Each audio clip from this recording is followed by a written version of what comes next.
Okay, we are reading Louis L'Amour's Last Stand at Papago Wells. I said in the previous video, I've not read this one before. Typically, I like to say what happened in the last chapter, but there was kind of a lot going on there. So we're just going to jump into number 2. The water holes that were Papago Wells lay now as they had, The water holes that were Papago Wells lay now as they had lain these thousands of years, resting easily in their hollow hands of rocks. Born of the earth's travail, the arroyo in which lay the 3 tanks had come into being amid the shattering thunder of rock, the uplifting and rendering of a vertebra of the continental spine.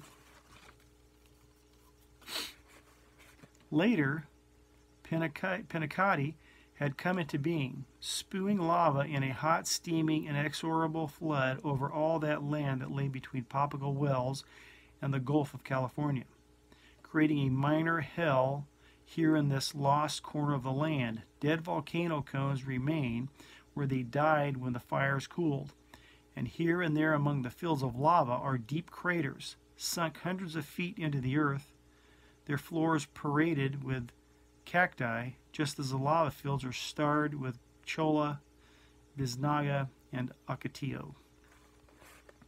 There was a lonely land rent and torn by earthquakes, its surface cracked and shattered into deep arroyos of broken blisters of lava in whose basins there was sometimes water. At Papago Wells, the water lay in 3 smooth rock basins, sheltered apart from the sun, the water crystal clear, cool and sweet, known to few except for Indians and the few wandering animals or birds who came to this sun-baked desert.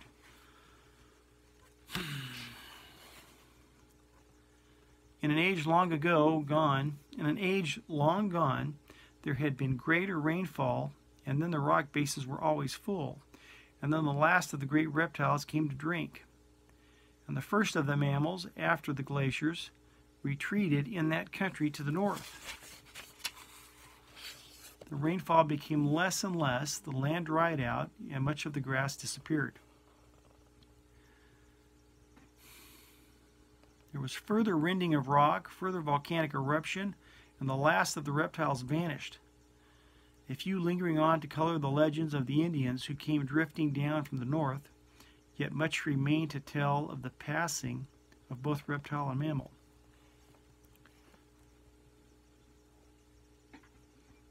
Deep under the sand, not far from the wells, lay the skull and bones of a saber-toothed cat, and nearer still the bones of a giant sloth. A quarter of a mile away, 2 mammoths had been trapped in a ciénaga by primitive men and killed there by great rocks thrown down upon them and then eaten. 7,000 years ago, a man had come to drink, the first of the hunters and food gatherers to find this remote place. He knelt to drink, unaware that another hunter, the saber-toothed cat, crouched in the dead lava behind him. The primitive man carried a hand axe of stone and a throwing stick with a spear. He heard the cat when it moved behind him and turned in time to make a thrust that tore the cat's flesh. The spearhead broke off and fell into the sand, and the man struck his dying blow with a flint knife. The cat dragged the man some 50 yards before he dropped him and then died himself. But the spearhead remains, only a few inches under the sand west of the waterhole's edge.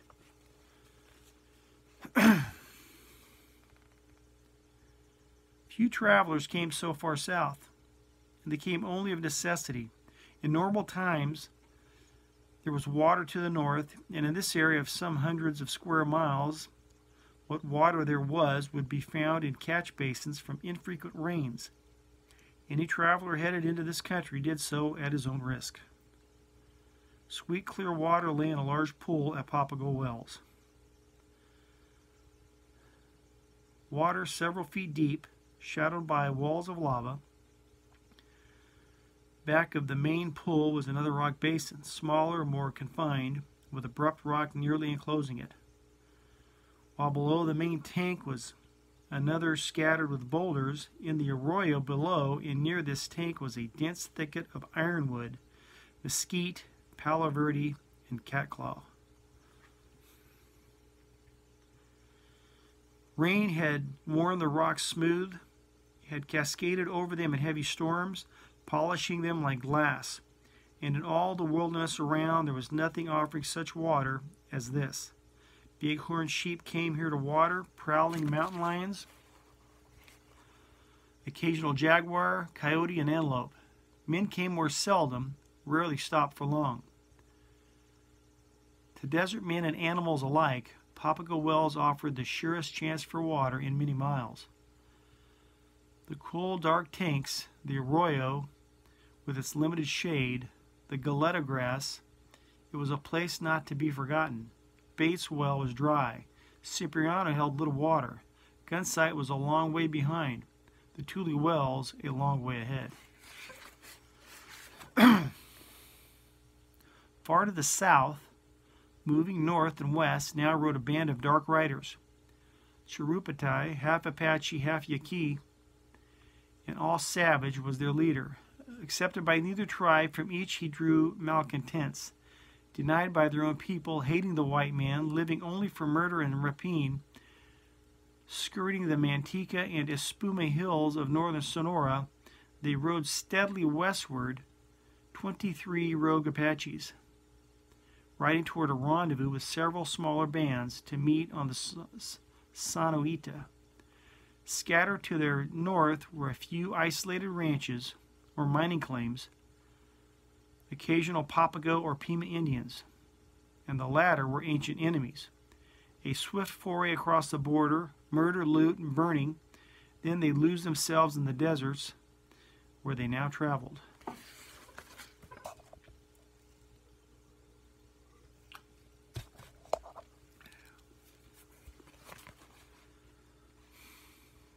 Cherupatai was a dark, squat man of Herculean strength, flat of nose, scarred of face, living only to kill. Swinging south, he struck swiftly at Cuitovac, where half a dozen Mexican workers worked a mine. Then north for a quick raid on the horse herds of Puerto Baquito, and westward to Papago Wells. At Cuitovac, he left 5 or 6 Mexicans dead, believing he had killed them all, then drove off the mules for feasting at Sonoita. Unknown to him, he left behind at Cuitovac 1 Mexican alive, a white man and a white woman. He also left $60,000 in gold. Through the desert, Cherupatai and his men moved like shadowy brown ghosts.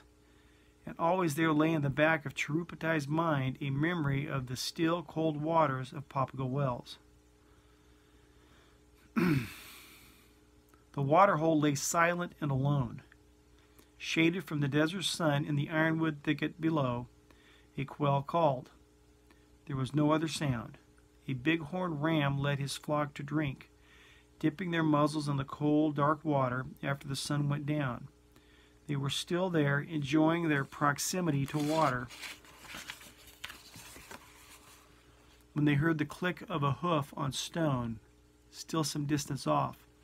Like so many shadows, the bighorns vanished into the maze of lava boulders, and behind them the pools looked shy and innocent under the wide white moon.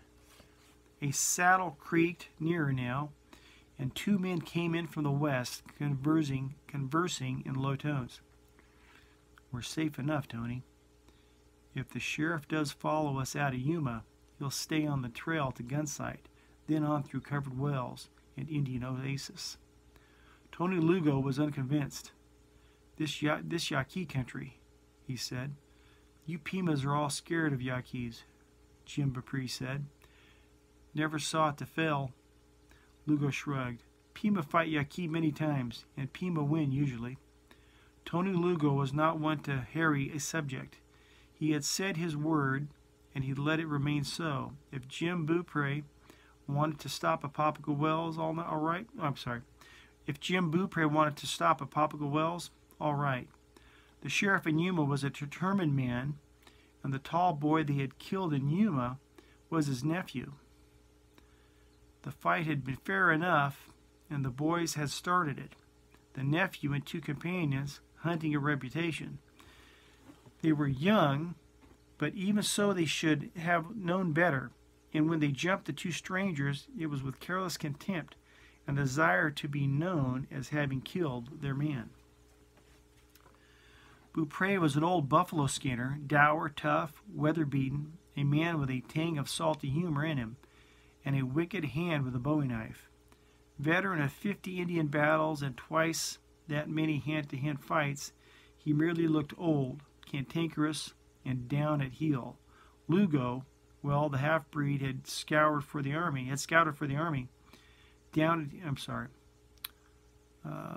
The half-breed had scouted for the army, had stolen horses from the Apache and Hualapai, had done his share of fighting wherever he encountered it. Neither man wanted trouble, but the boys did. 3 of them, 2 19, one just turned 20, and they believed they had chosen some old fool of a prospector and a harmless Indian. Now one of the boys lay dead, another had lost an arm, and a third was close to death but might recover with care. The moon was bright on the waters at Papago Wells when they stepped down from their saddles. Men and horses drank, then retired to the thicket below, a little too wise to remain close to water where other men might come, yet knowing enough not to go too far away nor to build a fire. In the meantime, their horses could graze on galleta grass or tornillo beans, and Beaupre and Lugo would be seeing anyone who came to the wells for water.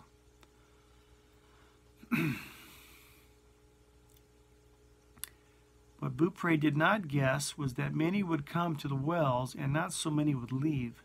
Perhaps in some dark secret convolution of his subconsciousness, the half-breed knew it, but he had said what he had to say, and it was enough to have spoken. What would be, would be. To the south and east of Papago Wells, the party of 12 riders seen by Logan Cates had decided to turn north. The decision taken suddenly was as suddenly fatal. A party of renegade Indians headed for the rendezvous on the Sonoita was awaiting them in a shallow wash. When the 12 riders appeared, dozing in the saddle, weary from their long ride, hot from the desert sun, the Indians opened fire. It was at point-blank range at a distance of no more than 40 yards, and their first volley emptied 4 saddles, stampeded the horses, and broke up the group. This group was the sheriff's posse out of Yuma, and after that first savage volley, they never reorganized. It had smashed destruction upon them at the end of a hot, dusty day when they were half asleep. Hunting 2 running men, as they were, they had no idea they were themselves hunted. The sheriff himself was riding a half-tamed bronco, and before he got his horse stopped, he was 4 miles away and all alone. So this is the posse going after Lugo and Beaupre. Behind him there was a scattered shooting, and he had a little idea of what was being done by his own men. The nearest water was at Gunsight Wells, and he hesitated whether to try for it or to return. And when he started again, the bronc caved under him. For the first time he realized his horse had been shot. Alone then, the sheriff thought of his wife in Yuma. He knew enough of the desert to know how small were his chances of survival. But he had courage. He swore softly, realizing that those 3 reckless youngsters had cost. Let me do this again. He knew enough of the desert to know how small were his chances of survival, but he had courage. He swore softly, realizing what those 3 reckless youngsters had cost, and then he began to walk. The following afternoon, still many miles from Gunsight Wells, his tongue swollen, his eyes glazed, he shot himself. The Indians had been successful. There had been but 9 Indians, and they had cut the posse in half. After the first smashing volley, they had killed another man, and the sheriff, unknown to them, had been added to the list. 4 of the 6 who survived were soldiers, from Fort Yuma under the command of a veteran Irish sergeant, and these alone held together rolled into a shallow place in the desert and opened fire. A fight with disciplined soldiery had no place in the Indian plans, so they slipped away to the south, and Sergeant Sheehan gathered what ammunition was left on the slain men and horses, and with what canteens they could find, and 2 recaptured horses for the extra weight, they started west. The following afternoon, they were rejoined by the one remaining civilian, a man named Taylor, who had also kept his horse. Of the 12, these 6 remained. The soldiers were of small patrol sent out to report the condition of water holes along this route to Tucson, and they had joined the sheriff on his return toward Yuma. That the move had been a fatal one, Sergeant Timothy Sheehan would be the first to confess. Their situation was now serious. It was Sheehan's duty to report the outbreak to the post at Yuma at the earliest possible moment, but he could not spare a horse for a messenger. Their very survival might depend on the horses to carry canteens and ammunition, and later they might have to share them, turn about. Their one chance for survival lay in a safe arrival at Papago Wells. This place is going to look like a mall once everybody gets there. Once there, they could rest, supply themselves with fresh water, and make the attempt to reach Yuma. The worst of their journey undoubtedly lay between their present position and Papago. The Indians had escaped and might be returning in force, and not for 1 minute did Sheehan believe the few who attacked them were the only hostiles. And so, from various points on that southern desert, parties of men on foot and horseback moved toward Papago Wells, drawn by the common necessity of water. At Cipriano Well, the Indians gorged on mule meat, grunted in their sleep. Junie Hatchet slid the loop of her bound wrist down over her narrow hips and down behind her ankles. Then, doubling her knees under her chin, she put her bound feet through the circle of her arms and brought her wrist up in front of her. Then she began to fight the rawhide knots with her teeth. After more than an hour of heartbreaking struggle, her wrists were free, and it required half again that long to free her ankles. Ghost-like in the silence, she got up. It was impossible to get a horse, for they would be frightened of the smell of the white man about her, and the Indians would awaken. She wasted no time except to retrieve a water bag, but walked silently away into the darkness. Junie Hatchet was 15, soon to be 16, and her years had known little of love, much of loneliness, of longing, and of hardship. They had been years, too, of empty yearning toward the impossible. But from that yearning she now drew strength, for there is no power greater than the power of a dream, and she walked steadily away into the vast and empty desert, unafraid. That's chapter 2. Last Stand at Papago Wells, Louis L'Amour. Love you, God bless.